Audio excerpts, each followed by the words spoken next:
સરસ મજાના કલરના પીસ પડ્યા જો બધું નાના મેલી આ રીતે બધું તો આ રીતે કંઈક હવા પાછું કેવી રીતે વર્કિંગ કરે છે.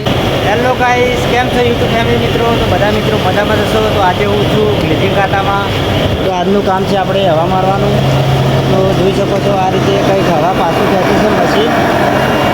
અને અહીંયા ડબ્બો છે અને આમાં જે શેપટ આવે સિરામિક કંપની છે. આ રીતે ટેબલ સાફ કરીએ તો આ શેપટ આવે તેનાથી અમારા મેહુલભાઈ અત્યારે મારી રહ્યા અને જે રીતે આ સાફ સફાઈ થાય છે જોઈ શકો છો ભાઈ. આ રીતે મારા મેહુલભાઈ અત્યારે સાફ સફાઈ કરી રહ્યા છે અને મોહાભાઈને અમે 3 જણા છીએ. અને ગ્લેઝિંગ ખાતામાં કેવી રીતે માલ બને છે તે પણ તમને બતાવીએ. તો વિડીયોમાં બન્યા રહેજો. અત્યારે તો કેવા પીસ પડ્યા છે, તો આ રીતે તો કાચો માલ પડે છે તો કેવી રીતે બને છે તે પણ તમને બતાવીને આ રીતે સાફ સફાઈનું કામકાજ ચાલુ છે. ઉપર જોઈ શકો છો આ રીતે કંઈક સાફ સફાઈ થાય છે. વાઇપરના મદદથી હવાની અંદર ખેંચી અને ડબ્બામાં લઈ જવામાં આવે છે. તો ચાલો હવે તમને ગ્લેઝિંગનો વિડીયો બતાવીએ કે કેવી રીતે આ માલને કલર લાગે છે, કાચો માલ કેવી રીતે બધું. ગાઈસ જોઈ શકો છો ઉપર કેવી રીતે વર્કિંગ કરે છે. તો આ રીતે હવા દબાઈને આ શેપર છે, આ શેર છે એના ઉપર આ રીતે વર્કિંગ કરે છે. જુઓ એકદમ બધી પાઇપની અંદરથી એટલી બધી દૂર પેલા મશીનમાં જતી રહેશે હવા ખેંચાઈને. તો આ રીતે અમારા મેહુલભાઈ અત્યારે હવા મારી રહ્યા છે. હવા અંદર ખેંચાય મેહુલભાઈ નહીં ને.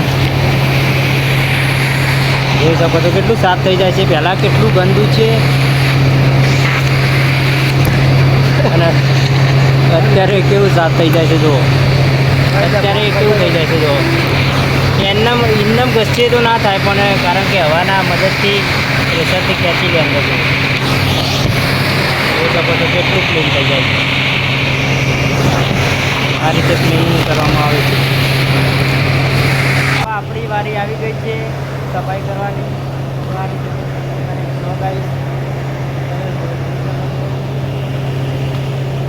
વોકિંગ કરે છે ને આ બધી શેપટ છે. તો આપણે આ રીતે બધી સફાઈ કરવાની છે આજે. કંપનીમાં તો નવું કામ આવતું રહે. ચાલો વિડીયોમાં લેવાનું કામકાજ તો પતી ગયું છે અને જોઈ શકો છો આજે કિરણ વિભાગ. તો કિરણમાં માલ કેવી રીતે ગોઠવવામાં આવે છે ગાઈસ જોઈ શકો છો. અલગ અલગ પ્રકારના માલ આ રીતે ગોઠવવામાં આવતા હોય છે કિરણમાં. તમને બતાવી દઈએ. જે તમે toilet face wash basin use કરો છો તો આ રીતે કંઈક અલગ અલગ પ્રકારમાં કિરણમાં ગોઠવવામાં આવે છે. અને અહીંયાથી કિરણમાં અંદર પાકવા લઈ જવામાં આવે છે. આ રીતે અલગ અલગ પ્રકારના ગોઠવવામાં આવે છે. જોઈ શકો છો નાના મેલી.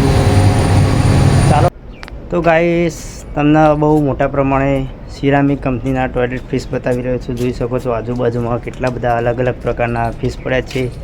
અત્યારે અમે ભોણાભાઈને બધા તમને ફિશ બતાવી રહ્યા છે. તો નવા મિત્રો ચેનલમાં જોડાય તો ચેનલ સબસ્ક્રાઈબ કરો, લાઈવને લાઈક કરો. જોઈ શકો છો અલગ અલગ પ્રકારના કેટલા બધા ફિશ પડી રહ્યા છે. તમને કોરેજ ઉપર તમે નજર મારશો ગાઈસ તો તમને ફિશ સિવાય કંઈ અલગ અલગ જોવા નહીં મળે. તમને બધા ફિશનું એક બહુ મોટું ગોડાઉન છે કંપનીનું. તો ત્યાં આગળ તમને લઈને આવે છું ગાઈસ. ને જોઈ શકો છો ગાઈસ અલગ અલગ પ્રકારના ફિશ પડ્યા છે. ટોયલેટ ફિશ, વોશિંગ બ્રશ આ પણ અલગ અલગ પ્રકારના છે.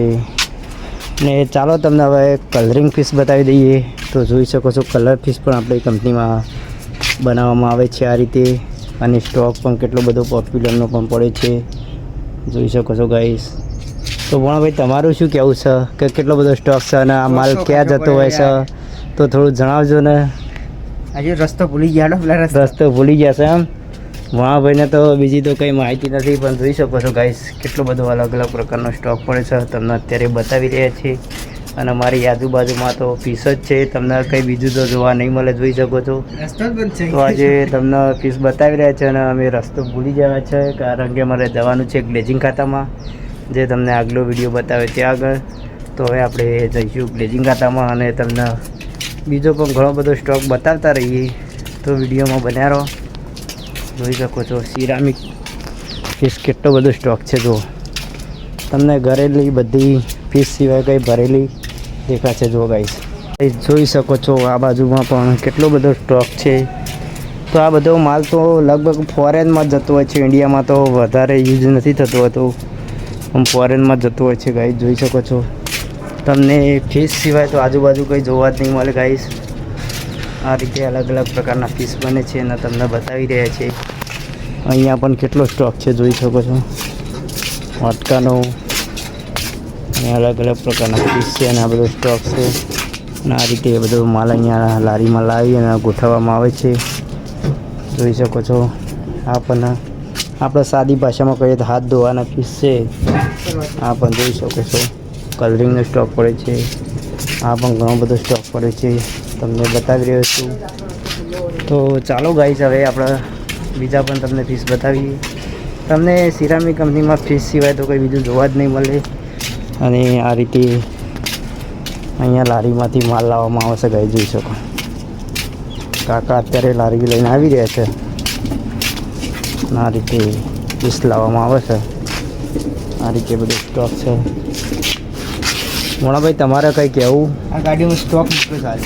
હા, ગાડીમાં ભરેલો સ્ટોક છે. જો આ રીતે ભરવામાં આવે છે. લગભગ ગાડીમાં 4 થી 5 પીસ અંદર મૂકીને લાવવામાં આવે છે. ચાલો ગાઈસ, હવે તમને બીજું કંઈ નવું બતાવીએ. જોઈ શકો છો, આ પણ અલગ અલગ કલરના પીસ પડ્યા છે.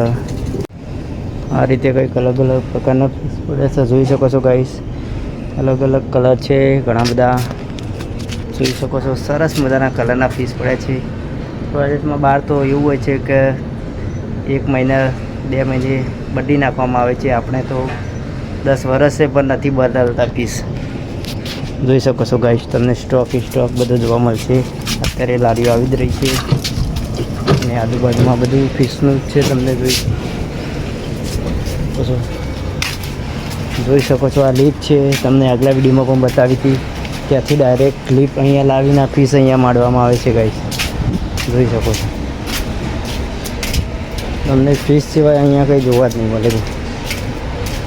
અહીંયા તો લગભગ સસ્તામાં જ પડે, 400-500 રૂપિયામાં પડે. અને તમે બજારમાં લગભગ લેવા જાઓ તો તમને 1000-1200-1500 ત્યાં સુધી પડે. કારણ કે આ તો બહુ મોટું ગોડાઉન છે એટલે તમને સસ્તામાં પડે.